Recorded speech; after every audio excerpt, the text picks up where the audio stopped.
Welcome to this live session wherein I, Ramya Rajkumar, a language trainer from Invertis Academy, will be giving you insights about IELTS speaking evaluation criteria.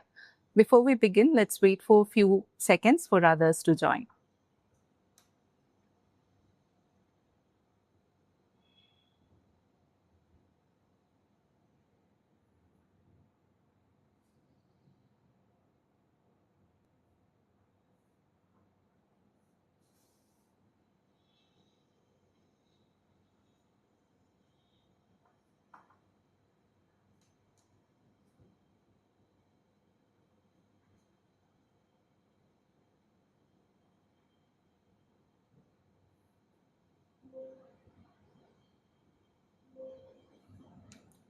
Before we begin, if you are someone who's looking forward for OET, IELTS, PT, or German coaching, we are giving you coaching in Invertis Academy. And we also offer OSCE coaching services, which we have it in our Cochin and Oxford, UK campuses. So with that, let's begin with this live session. So before we begin with the speaking criteria, just giving a brief about how the IELTS speaking test is. We have 3 parts to the IELTS speaking test, part 1, 2, and 3. So before we begin the test, the examiner will be asking you few questions. It begins with the interview round. That's how it is called, the part 1 section. That lasts to 4 to 5 minutes. In the beginning, initially, the examiner will be asking you your identity and will be asking you questions that would be generic in nature, and you have to give answers in 2 to 3 sentences maximum. It need not be long answers, right? So it can be about any topic, like let's say about your hobbies or about your hometown, about your home, your friends. It can be about anything like that. And in that, what the examiner or what the test basically is testing is how you are able to give information when asked on certain topics, on everyday topics. That's how part 1 is. Part 2 is called the long turn, on the cue card section as it is popularly known among students. In this section that lasts again to 2 to 3 minutes or 2 to 4 minutes, you can say, you'll be given a task card. There would be 1 question and 3 to 4 sub-questions.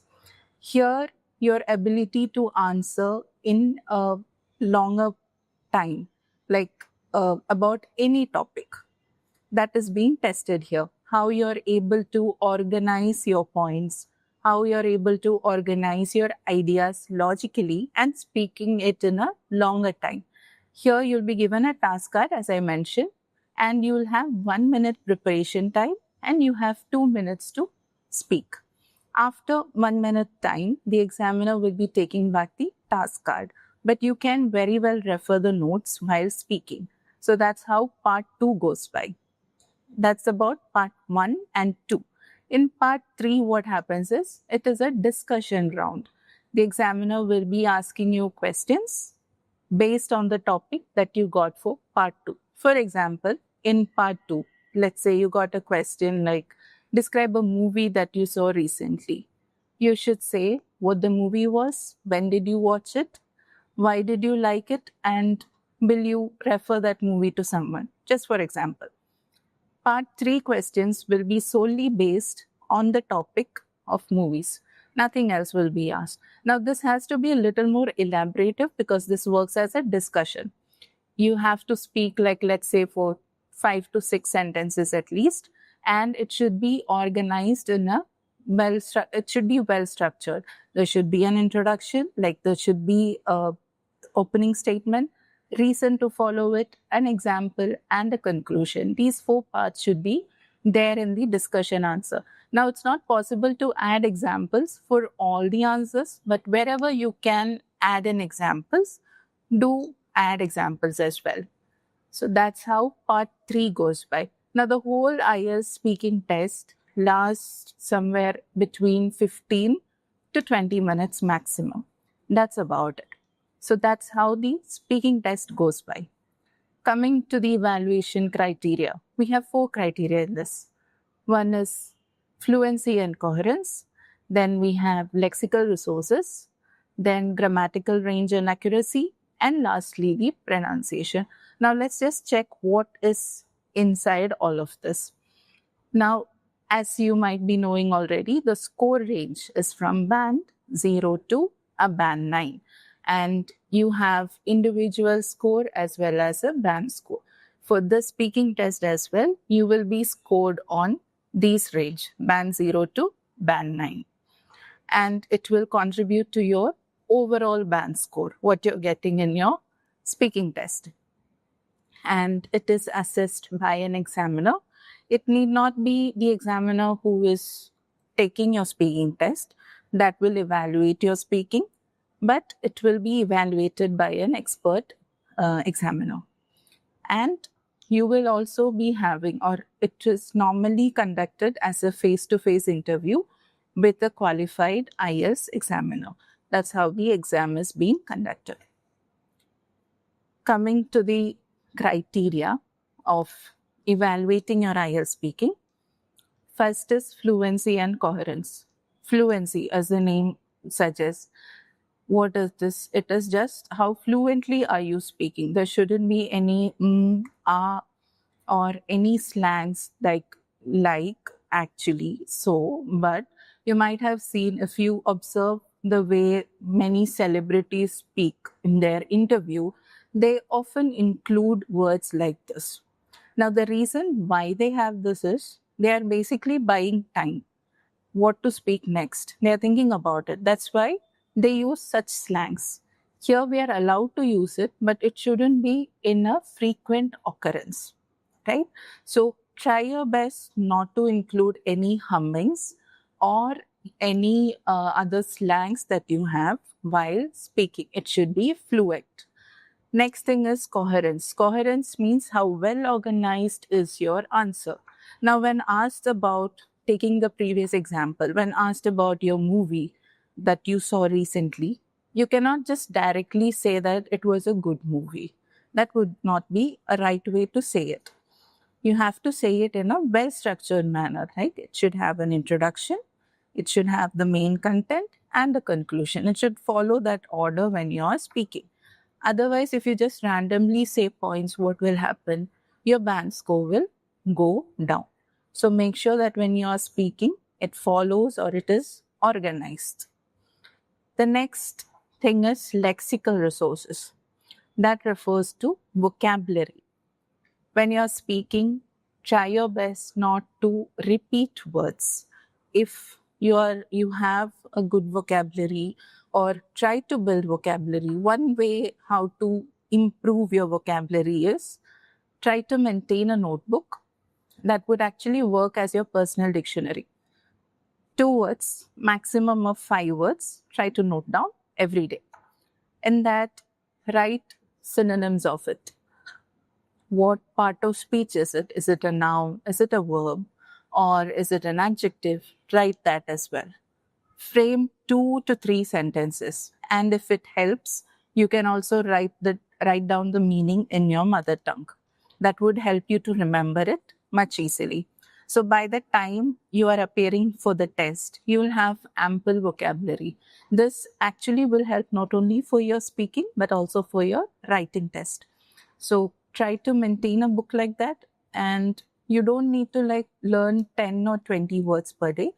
2 to a maximum of 5 words is enough. So that would help you to score in your lexical resources. Next is grammatical range and accuracy.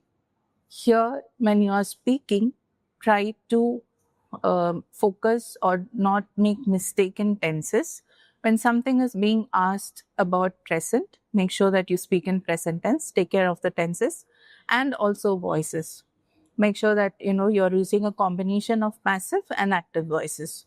Grammar should be correct. Slight grammar mistakes will happen when you speak. That is fine. You don't need to be overly concerned if you're committing a lot of grammar mistakes or something.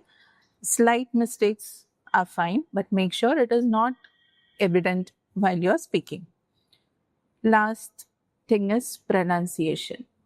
When you are speaking, make sure that it doesn't sound monotonous. It shouldn't be like the examiner speaking to a robot. There should be tone, there should be a rhythm while you're speaking. The speech should have a flow when you're speaking. It should feel natural, that's all. You don't have to put in a lot of accent or a lot of, unwanted vocabulary. Anything of that sort is not needed. You just have to speak in a natural way and make sure that it is not monotonous. Now, each of these components are given 25 percentage. So all of this contribute equally to your speaking score. Now, we'll go more into this. We'll check out a few samples on how each band is given. Now, we'll start with band 5. How is band 5 given? This is a sample question. This is the same question that I was saying. Describe your favorite movie. You should say which is the movie, why do you like it, what is the story about. Now, a band 5 candidate or someone who's getting a band 5 will not be that fluent. There will be a lot of grammar mistakes. Vocabulary won't be impressive at all, and it wouldn't be organized properly either. So if we see the sample answer, let's just read it. My favorite film is Three Idiots. I like this film a lot, and it makes me laughing and crying at the same time. See, the first sentence itself here, it has a lot of grammar mistakes. And there is humming as well. It is the story of the three friends. They is called the Three Idiots. It tell about how they become friends in one engineering college. It has many funny scenes in it. My favorite funny scene in the movie is about one student. He's not knowing Hindi properly, get up to give a speech in Hindi, and all the audience start laughing at him when he make many mistakes in that speech. So all audience start laughing at him. Later, he come to know that the speech which he was given was not her speech. His speech, her speech, it was written by the three friends. They played a joke in him and put all wrong Hindi words in it. In this, by the way it is being said, you can see that there is a lot of errors in it, right? There is a lot of hummings, then grammar mistakes are ample, and there is long pause. Pauses are not allowed. Now, the speaking test is not something that is designed to test your general knowledge. Neither it is something that is being designed to know what is your opinion. They are only concerned about these 4 things. So don't be worried about what your opinion is or what the examiner might think. That doesn't matter at all. Just focus on how to improve these 4 criteria that they are looking for. If we see this, it is clearly evident why the candidate was given band 5. Okay, now this is why band 5 is being given to this candidate. Now the same question, if it is for someone who scored band 6, how will it be? Band 6 is known as the common score, like a lot of or a majority of candidates get band 6 score. The reason being, band 6 is given to those whose vocabulary is somewhat okay. Grammar mistakes are not too much, and it is a bit impressive. Like, it is fine. You can say it is a competent user, right? So for the same question, if we are to say for band 6, the answer will be somewhat like this. My favorite movie is The Pursuit of Happiness. It's a drama starring Will Smith, and I really like it because it's very inspiring. The movie shows how important it is to never give up, even when life is difficult. I like this movie because the main character, Chris Gardner, faces a lot of challenges, but he stays positive and keeps working hard for a better life. It's really motivating to see how he keeps going despite being homeless and struggling to provide for his son. I think it teaches a valuable lesson about perseverance. The story is about Chris Gardner, a man who's going through tough times. He has no job, and he and his son end up living on the streets. Despite these difficulties, Chris gets an unpaid internship at a stockbroker firm and works hard to make a better life for himself and his son. In the end, his hard work pays off and he lands a job as a stockbroker, showing that with dedication and effort, dreams can come true. If we observe this answer, we can see that the vocabulary is somewhat impressive, little impressive. There are no much grammar mistakes. There is fluency. There are no hummings. There are no pauses. Because of this, band 6 was given for this answer. Now, if we move to band 7, how would it be? It is much more advanced user. If we move to band 6 to 7, your fluency should be bit more, it should be a bit more fluent. It should be organized in a much more efficient way. Vocabulary should be impressive. That's how you get band 7. There is not a lot of difference between band 6 and 7 per se, but the vocabulary, or there are slight differences. Maybe, a little bit of more advanced vocabulary will be used while speaking. All this will make candidate to score band 7 instead of 6. If we compare both, band 6 does not have that much of vocabulary to say, and there are there are grammatical mistakes as well, but the candidate is able to speak fluently. That is why they gave band 6 for that answer. Now for band 7, the answer is a bit more fluent, should be, and it should be bit more structured, and the vocabulary is quite impressive. Let's just see how band 7 answer would be. I am a bit of a movie buff, and one of my all-time favorite movies is The Three Idiots. The movie is actually a journey of self-discovery of three young men who bond in an engineering college and go on to become lifelong friends. While this journey of self-discovery is not without its heartaches, what stood out for me the most in this movie is probably the iconic speech by one of the other characters, who both the audiences as well as three central characters in the movie love to hate. The speech layered with, there are hummings in this also, if you see. There are a lot of hummings in here. The speech layered with hilarious double entendres has audiences rolling on the floor with laughter. It is one of the most hysterical and side-splitting pranks that the three friends played on this unsuspecting student in the film, and I remember this movie most for this one unforgettable scene. If you see this answer, again, it is quite evident why this candidate was given band 7. Vocabulary is advanced. There are not much of grammatical mistakes. Slight hummings is there, which is perfectly fine, but there are no long pauses and it is fluent. The way the candidate has structured this answer is quite fluent, and it is a very well organized and well structured answer. That is the reason why this answer was given band 7. Coming to band 8 and 9, this is normally for the advanced users.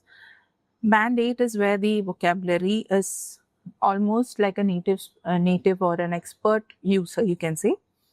It is a lot more impressive or a lot more advanced than what we have in band 7. The connectors are a lot more advanced that we use in this, and it is much more well structured, which makes it a band 8 answer. For band 8, it's a different question that we have. Let's just see. Describe a piece of clothing that you like wearing. You should say what the item of clothing is, where and when you bought it, when you wear it, and explain why you like wearing it. The sample answer, the way it begins itself, you can see how well structured this is. To begin with, it has a proper introduction. To begin with, I'd like to get cracking my point. Idioms and phrases that has been used is very impressive in this. See here, I'd like to get cracking my point. To begin with, I'd like to get cracking by pointing out what type of clothes it is. Now, if it is a band 5, it would just be the type of clothing that I like to wear. Or if it is band 6, it would be my favorite type of clothing is.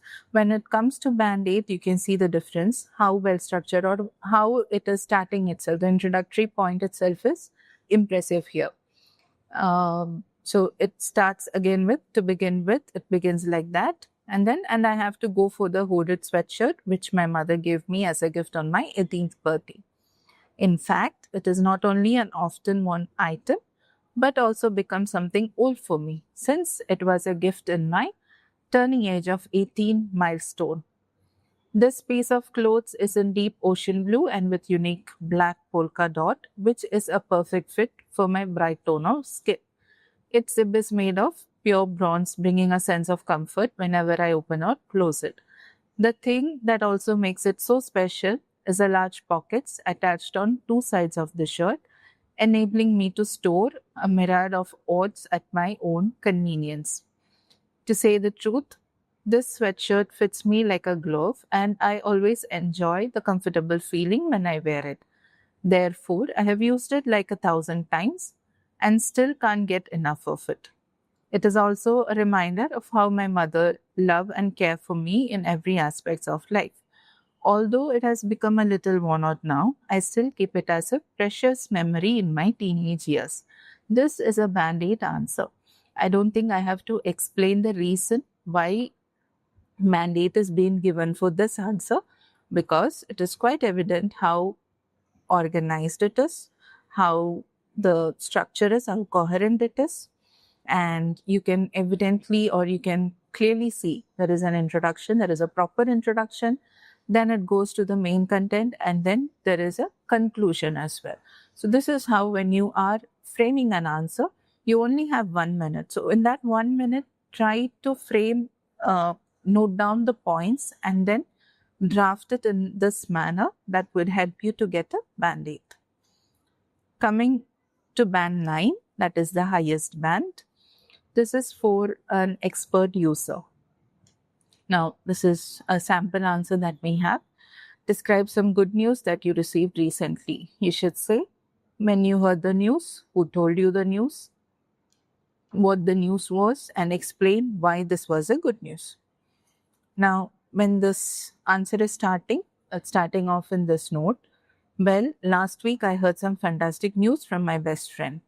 She told me that she had won 2 tickets to the cinema from a competition held on the radio. The reason why this is a great news for me is because she has promised me to take with her. Not only do we get to see a movie, we also get to have a free meal at the mall that the cinema is it. It's an Italian restaurant, and I simply adore Italian cuisine. We plan to go there this weekend. I'm really looking forward to it because recently my weekends have been kind of dull and monotonous.